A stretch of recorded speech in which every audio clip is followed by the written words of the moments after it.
Yankees 8, Blue Jays 5. Aroldis Chapman, who has been dealing with tendinitis in his left knee for about 2 months, had to leave Saturday's game after getting one out in the ninth. Credit for Thornhill, the Canadian press, via Associated Press Toronto. The Yankees' attention initially focused on the left-hander who threw the first pitch of Saturday's game in here, but a few hours later it shifted to the lefty who was supposed to throw the last. The Toronto Blue Jays' J.A. Happ, a pitcher the Yankees may seek at the trade deadline this month to bolster their rotation, made the initial pitch, and Brett Gardner served it into the seats in center field. That set the tone of the day for Happ, who did not make it out of the third inning. More alarming for the Yankees was the wince on Aroldis Chapman's face when he threw a pitch in the ninth inning while trying to protect a 4-run lead. After Chapman, who has been dealing with tendinitis in his left knee for about 2 months, released the ball for a strikeout pitch to Randall Grichuk, he grimaced and appeared to limp for a moment. "Today was just really different. The sensation and pain," Chapman said through an interpreter. Chapman was replaced by Jason Shreve, who surrendered a home run to Aledmys Diaz before recording the final out in an 8-5 victory over the Blue Jays. Aaron Boone, the Yankees manager, said the club's medical staff was not alarmed by Chapman's condition, and would continue to manage it. Chapman said his discomfort increased noticeably on Saturday. He said that he felt a little pain while just standing and speaking to reporters after the game and that he had also felt it while warming up in the bullpen. Asked whether he needed a few days of rest or could come back and pitch as soon as Sunday, Chapman was uncertain. "It's hard to say," Chapman said. "Day by day is the focus, and we'll see how I feel tomorrow." Chapman, the anchor of a strong Yankees bullpen, is having another good with 24 saves, only one blown save and a 1.43 earned run average in 38 games.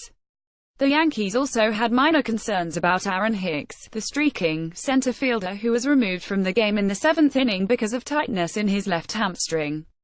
He said the hamstring had only been cramping and that there was no residual pain after the game, but Boone said he would try to give Hicks the day off on Sunday and then use him for the doubleheader Monday in Baltimore. Hicks has already established a career high with 16 home runs including 5 in his last 6 games. Immediate Yankees Aaron Judge, left, celebrated Brett Gardner's leadoff home run in the first inning and then hit one of his own, number 25 for the year for Judge. Credit Nick Turchiaro, USA Today Sports, via Reuters. "Is so important to us as a switch hitter and the flexibility he gives to us in our lineup," Boone said. "Hope it's just something where he's down for a day and then available for the doubleheader." The win offset much of the injury concerns, and it was looking like an easy one when Aaron Judge followed Gardner's home run 4 pitches later with his 25th. "I was just trying to do what Gardy did," Judge said. But Gardner also had a triple and scored twice. Happ recorded only 8 outs and needed 84 pitches to do it.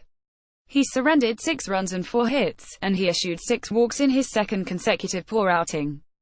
Perhaps raising warnings for any team, including the Yankees, that would be interested in trading for him.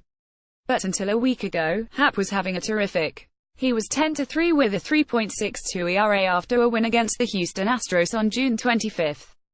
But in his next start against the Detroit Tigers, he allowed 7 runs, including a grand slam to Nick Castellanos. That, combined with Saturday's beating by the Yankees, accounted for 12 earned runs in 8 1/3 innings. Before that he had won 6 consecutive starts, and his ERA during those games was 2.62 as opponents batted only .172 against him. For a team like the Yankees, who still have 10 games remaining against their division rivals in Boston, Happ's record against the Red Sox could be particularly intriguing. In 18 career appearances versus the Sox, including 17 starts, Happ's ERA is 3.09.